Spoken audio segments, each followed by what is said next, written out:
Svo þetta fyrir alla, hvort sem þið vita það eða ekki. Á sama prófið á Einstein fékk 180 á sínum tíma og fékk ég 130.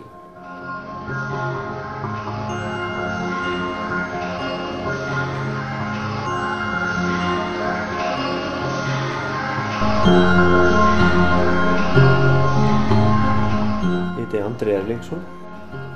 Mest langar mig til að vera rithöfundur. En það eitthvað sem allir segja. Það alveg fullkomlega eðlilegt að drekka sig í hel á laugardagsnóttu finnst fólki. En ef maður situr inni einhvers staðar með öðru fólki svona í rólegu umhverfi að kasta teningum og þykjast vera álfur, þá eitthvað að þér. Sko, það náttúrulega 2 Warhammer-spil, það Fantasy 40.000. Grunninn sagt, þá er þetta herleikur þar sem sko spilararnir skiptast í heri. Þeir mála sína heri eins og þeir vilja hafa þá, kaupa kannski módel eftir sem eru í vissum herjum og berjast með þeim. Þá það eru flóknar reglur sem fylgja þessu, bæði til hreyfingu og svo líka bara sko hvernig maður á að ráðast á, hvernig maður ver sig og allt það. Hugmyndin er sem sagt svo að þú sért með þinn her sem þú byggir upp eins og þú vilt og þú reynir að nota hann taktískt eins og þú getur. Þú notar herinn upp á hans eigin styrk. Hugmyndin er sem sagt svo að þegar þú ferð í bardaga við andstæðinginn, kastar teiningum til að sjá hvort þú hittir andstæðinginn og hvort þú meiðir hann. Og hann kastar sko hvort að þessi meiðsl fari í gegnum brynjurnar á kollunum og svo tekur hann burt þá sem lifa ekki af. Svona skiptist þetta í rauninni á þangað til að annar sko flýra velli. Það er furðulega raunverulegt hvernig það er vegna þess að þetta er ekkert alltaf spurning um það að þú sért sko með þínu kalla á móti hans köllum og svo bara lemja þér hvern annan.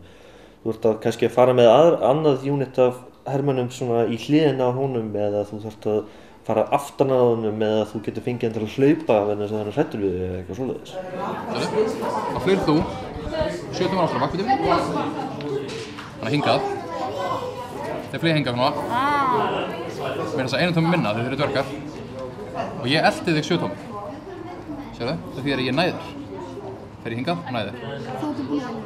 Það sem gerist þá, ef ég nærð þeim fyrir að flýja, þá deyja allir. Og þeir hlaupa áfram 7 tómur. Þeir eru hérna. En ef þú verður með stærri her, þá er þeir alltaf komin hingað. Þú kannski að fara að taka þá í hliðið. Ok, þannig endur þetta. Þú sendur, taka fast, sérstaklega með að tapa, taka með mjög fast, tapa leik. Hugmyndin í Warhammer er ekki það að spila þannig að allar hliðir séu jafnar. Það er ekki alltaf það sem við erum að spyrja um.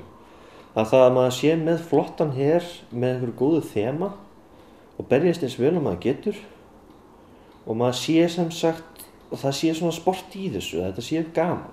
Þetta reynir mjög mikið á það að ekki bara að vinna þínum styrkjum heldur líka að sko spila taktískt. Það er eins og skák bara með meiri vinnu í undirbúningi.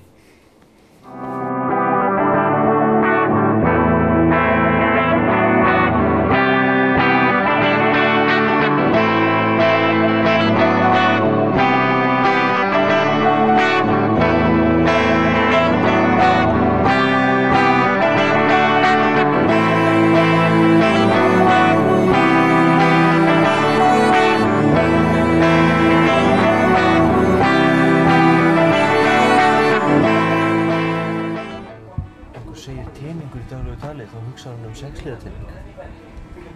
Hugsar ekki píramída sem 4 hliðar eða 8 hedron sem 8 eða dodeka hedron 20 hliðar. Hugsar ekki út í þetta.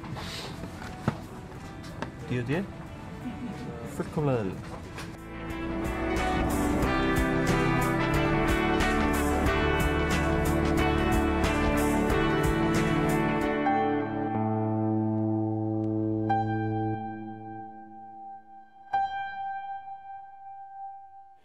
Í spunaspilum þá ertu að taka á því hlutverk þess sem þú ert að spila.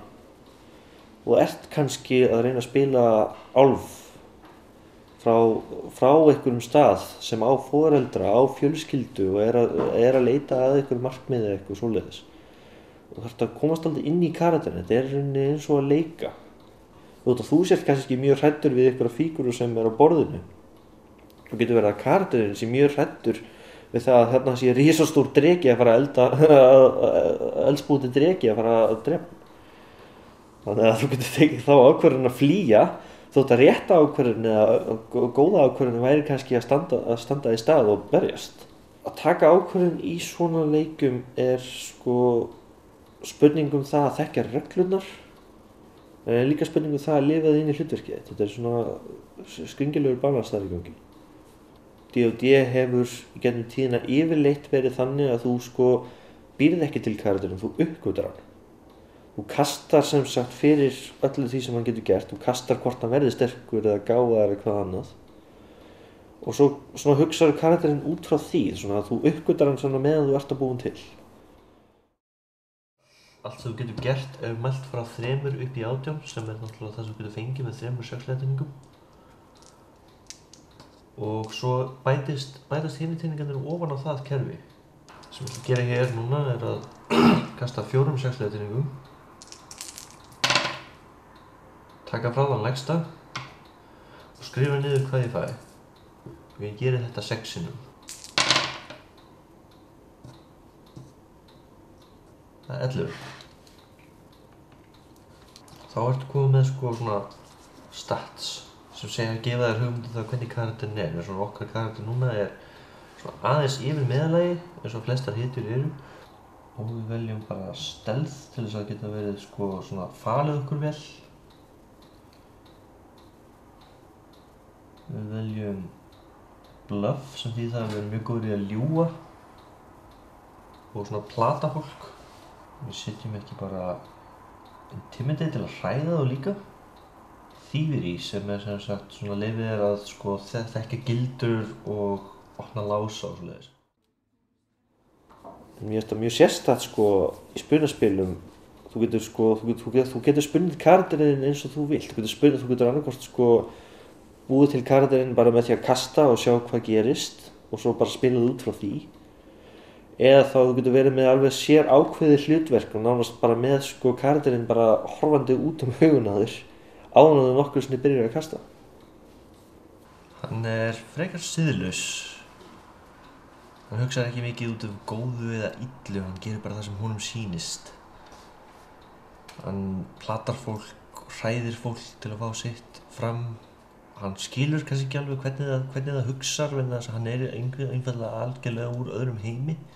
Hann er mjög klókur og kemur vel í myndavélar. Veldu hvaða pólitíkus þið líkar ekki og þá ertu komið með þennan mann.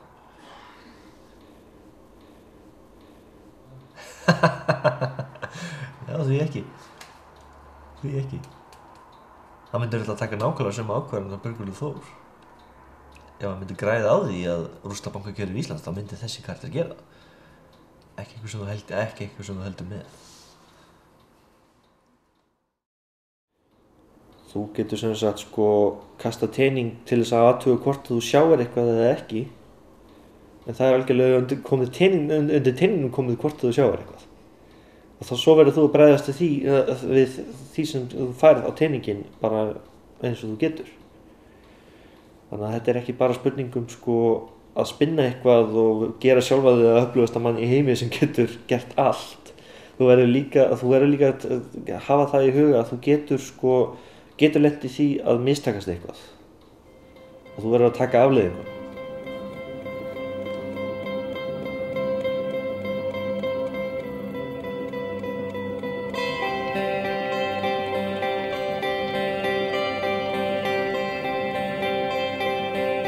Ef maður er alltaf að hugsa kynlíf og fer að spila svona leik, þá er náttúrulega það fyrsta sem gerist það að þú fer að spila kynlíf.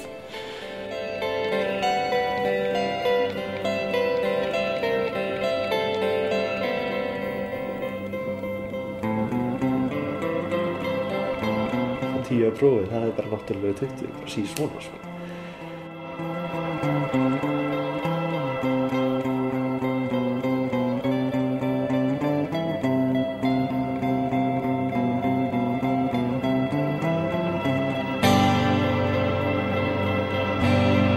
lifir mikið inn í þetta og þetta verður spennandi sko. Það er spenningur í þessu.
Anything goes.